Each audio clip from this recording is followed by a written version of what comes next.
Have you ever pondered why the sound of scratching a blackboard with chalk or the buzzing of a mosquito is so irritating? Well, it all comes down to their frequencies.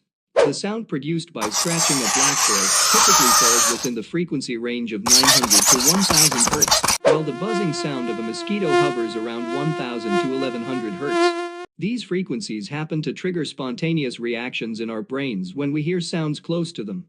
This phenomenon is known as misophonia. So, are there any fellow oddballs out there who actually enjoy these sounds as much as I do?